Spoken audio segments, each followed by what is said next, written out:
ఇక varicose veins నుండి విముక్తి పొందండి. ఎవిస్ వాస్కులర్ సెంటర్ ఇప్పుడు మన KPHP లో గ్రాండ్ ఓపెనింగ్ ఏప్రిల్ 4వ తేదీన. నమస్కారం శ్రీధర్ గారు. నమస్తే. సో చాలా వరకు కూడా మనకి ఏదైనా ఎమోషన్ ఉన్నా, ఫీలింగ్ ఉన్నా అది ఎక్స్ప్రెస్ చేయాలి అని చెప్తూ ఉంటారు. లేదు అంటే దానివల్ల చాలా నష్టపోతారు అని చెప్తూ ఉంటారు. అసలు దాని రియాలిటీకి మనం చూస్తే ఏ విధంగా ఉంటుంది, ఫర్దర్గా దాని ప్రభావం ఏ విధంగా ఉంటుందంటారు? మీరు అన్నట్లుగా మన ఫీల్ అయ్యే ప్రతి ఫీలింగ్ కానీ, అలాగే మన శరీరంలో వచ్చే ప్రతి ఎమోషన్ అంటే ఎనర్జీ ఎమోషన్ అంటాం. సో మన శరీరంలో శక్తి కదలిక, శక్తి చలనం అనేది ఎలా జరుగుతుంది అన్నదాన్ని ఎమోషన్గా మనం కన్సిడర్ చేస్తే, మనం సంతోషంగా ఫీల్ అవ్వడం కానీ, లేకపోతే లోన్లీగా ఫీల్ అవ్వడం కానీ, ఇలాంటివంతా ఫీలింగ్స్గా కన్సిడర్ చేస్తాం. సో మీరు సహజంగా చాలామంది అనుకుంటారు, నేను చాలా గొప్పగా జీవించాలి, బాగా ఎదిగిపోవాలి, బాగా డబ్బు సంపాదించాలి, లేదా అందరూ నాతో ప్రేమగా ఉండాలి, ఇలాగ రకరకాల ఆశలు ఉంటాయి, కోరికలు ఉంటాయి. కానీ ఈరోజు ఎలా ఉన్నారో రేపు కూడా ఈరోజు ఈశ్వరం అంటూ ఎవరితోనూ ప్రాపర్గా లేకుండానో, లేదా డబ్బు సంపాదన సరిగ్గా లేకుండా ఉంటే కనుక రేపు కూడా యాజ్ ఇట్ ఈజ్గా రిప్లికేట్ అవుతుంది. ఎందుకు రిప్లికేట్ అవుతుంది? రేపు ఎల్లుండి 10 సంవత్సరాల తర్వాత కూడా సేమ్ సార్ట్ ఆఫ్ రియాలిటీ మన కళ్ళ ముందు ప్రత్యక్షం అవుతుంది. ఎందుకు ప్రాబ్లం వస్తుంది, ఎందుకు ఈ విధంగా లైఫ్ ఒకేలాగా ఉంటుందంటే కనుక, ఈ క్షణం మీరు ఎక్స్టర్నల్ రియాలిటీని బేస్ చేసుకుంటే నాకు డబ్బు లేదు అని చెప్పేసి అనే భావన మీరు ఫీల్ అవుతున్నారు అనుకోండి. మీ feeling itself is the impression. ఎక్కడ ఇంప్రెషను? మీ సబ్కాన్షియస్ మైండ్లో ఒక స్టాంపు గుద్దినట్లు మీరు నాకు డబ్బు లేదు సో అని ఒక ల్యాక్ ఆఫ్ దీన్ని ఒక ఇంప్రెషను గుద్దుతున్నారు సబ్కాన్షియస్ మైండ్లో. సబ్కాన్షియస్ మైండ్లో ఏర్పడే ప్రతి ఇంప్రెషన్ కూడా it should be expressed in a proper way. ప్రతి ఇంప్రెషను కూడా, ఉదాహరణకి మీరు నన్ను కోపంగా తిట్టారనుకోండి, తిట్టినప్పుడు నేను పడతాను కదా, ఆ బాధనే, ఆ ఫీలింగ్ పెయిన్ని నేనేం చేస్తాను, నేను చాలా పెయిన్ఫుల్గా ఉన్నట్లు, ఎందుకు నన్ను ఈ విధంగా తిట్టారు, నేనేం చేశానని చెప్పేసి అని ఆలోచిస్తారు. ఆలోచించేసి ఆ పెయిన్ మొత్తాన్ని నా సబ్కాన్షియస్ మైండ్లో ఇంప్రెషన్గా ఇచ్చుకుంటాను. వన్స్ ఇంప్రెస్ చేసిన తర్వాత ప్రతి ఇంప్రెషన్ కూడా it should be expressed. First ఈ ఫామ్లో గుర్తుపెట్టుకోండి, మీరు లోపలికి తీసుకునే ప్రతి ఇంప్రెషను ఆటోమేటిక్గా అది మళ్ళీ ఎక్స్ప్రెషన్గా మార్చబడుతుంది. ఫస్ట్ అది గుర్తుపెట్టుకోండి.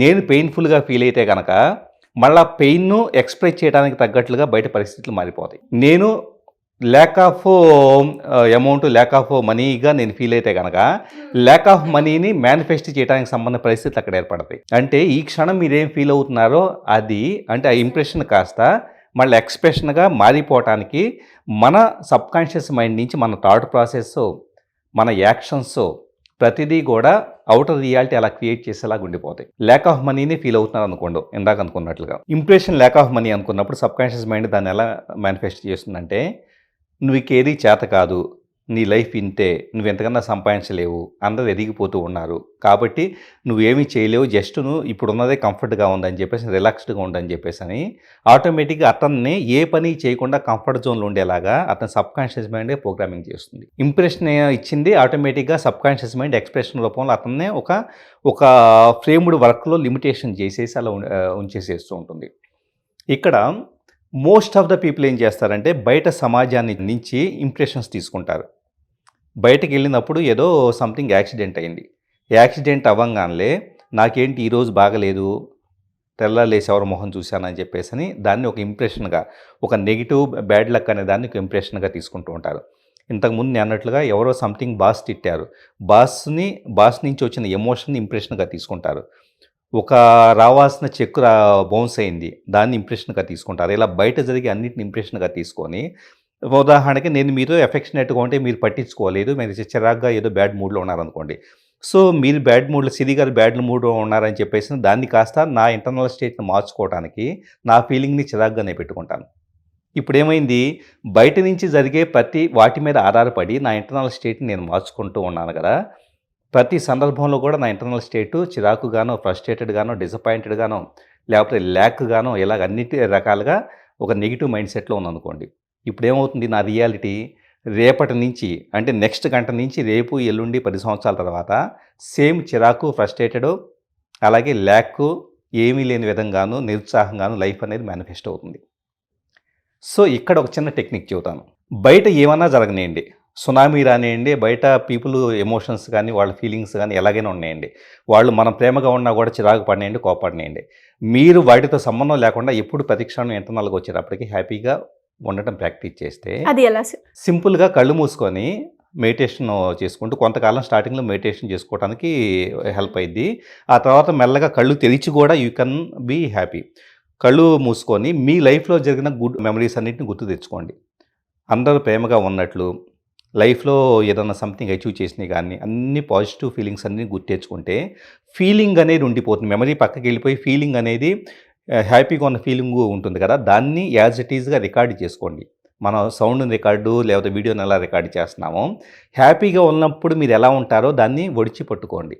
దానిని యాజ్ ఇట్ ఈజ్ మళ్ళీ మళ్ళీ ఇంకొక అరగంట సేపు ప్రాక్టీస్ చేస్తే బయట ఏమీ జరగకపోయినా, బయట పీపుల్ ఎలా ఉన్నా, బయట రావాల్సిన ఏమి రాకపోయినా కూడా ఇంటర్నల్గా మీరు హ్యాపీగా ఉండటం అనేది ప్రాక్టీస్ చేసినట్లు అవుతుంది. సో మెడిటేషన్లో ఇది చాలా ఈజీగా ఉంటుంది. కొంతకాలానికి మెడిటేషన్లో ఇది అలవాటు పడిన తర్వాత కళ్ళు తెరిచైనా కూడా ఇప్పుడు యాజ్ ఇట్ ఈజ్గా నేను ఇప్పుడు ఇంటర్నల్ స్టేట్ ఆఫ్ మైండ్, నేను బయటికి ఎలా ఉన్నా, బయట పరిస్థితి ఎలా ఉన్నా కూడా నేను ఇంటర్నల్గా బ్లిస్ఫుల్గా ఉంటాను. సో బయట ప్రపంచంతోనూ, వస్తువులతోనూ, మనుషులతోనూ సంబంధం లేదు. We can be blissful always. లోపల అనిర్వచనీయమైన సంతోషం అనేది ఎప్పుడు కూడా బయట పరిస్థితుల్లో సంబంధం లేకుండా ఒక సంతోషం అనేది ఉప్పొంగిపోతూ ఉంటుంది. సో చాలామంది యోగులు కానీ, ఋషులు కానీ వాళ్ళంతా కూడా ఎప్పుడు చిరునవ్వుతూ ఉంటారు. ఎందుకంటే కనుక బికాజ్ వాళ్ళకి బయట ప్రపంచంతో సంబంధం లేదు, వాళ్ళు ఇంటర్నల్గా బ్లిస్ఫుల్ స్టేట్లో ఉంటారు. సో కొన్ని ప్రాక్టీసెస్లో ఏంటంటే మెడిటేషన్ చేసేటప్పుడు ఫస్ట్ ఈ మూమెంట్లో మీరు ఎలా ఉన్నారో రికార్డ్ చేసుకోండి. దాని నుంచి ఆల్టర్డ్ స్టేట్ ఆఫ్ కాన్షియస్నెస్ అంటారు. అంటే ఏంటంటే ఈ క్షణం మీరున్న ఇంప్రెషన్ మొత్తాన్ని ఎవరో గుర్తు వస్తున్నారు, ఏదో చేదు సంఘటన గుర్తు వస్తుంది, అన్నిటినీ పక్కకు నెట్టేసి ఒక హ్యాపీయెస్ట్ మూమెంట్ మొత్తాన్ని క్యాప్చర్ చేసుకోండి, గుర్తు తెచ్చుకోండి. తెచ్చుకున్న తర్వాత మీ ఫీలింగ్ అనేది కంప్లీట్ చేంజ్ అయిపోతుంది. చాలా హ్యాపీగా, రిలాక్స్డ్గా, బాడీ అంతా రిలాక్స్ అయిపోయేసి, జాస్ అంతా రిలాక్స్ అయిపోయేసి కంప్లీటు ఒక హ్యాపీయెస్ట్ మూడ్లోకి వెళ్ళిపోతారు.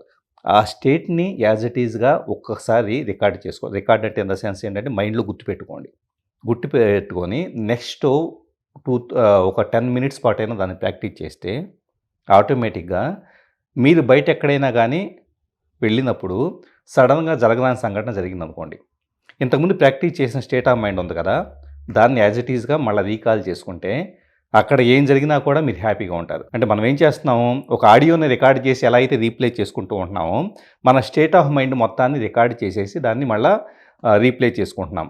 మీ స్టేట్ ఆఫ్ మైండ్ని బట్టి మీ రేపు రియాలిటీ మారిపోతుంది. అంతకుముందు మనం చెప్పినట్లుగా ఎప్పుడు కూడా మనం డల్గా ఉంటే డల్నెస్సే వెంటాడుతూ ఉంటుంది. బ్రేకింగ్ ద హ్యాబిట్ అని చెప్పేసి ఒక టెక్నిక్ ఉంటుంది. ఏంటంటే మీరు ఈ క్షణం ఉండేది అంతా ఒక హ్యాబిట్ అనుకుంటే ఆ హ్యాబిట్ని కొత్తగా లైఫ్ని చూడటం కోసం మీరు రోజు ఏం చేస్తున్నాము, తెలిసిన వ్యక్తులే, ఉదాహరణకి మీరు స్టూడియోకి వస్తూ ఉంటారు, తెలిసిన గెస్ట్లే, తెలిసిన కెమెరామ్యాన్సే, తెలిసిన ఎన్విరాన్మెంటే.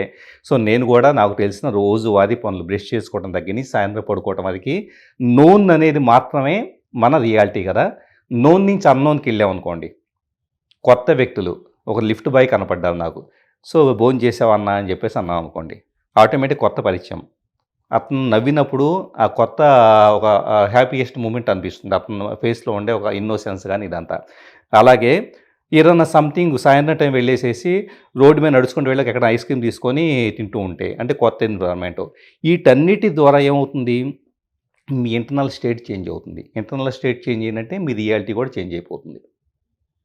సో ఒక బ్యూటిఫుల్ టెక్నిక్గా మనం కన్సిడర్ చేసి దీన్ని. ఎనీవేస్ నైస్ టెక్నిక్ అండి. Thank you so much.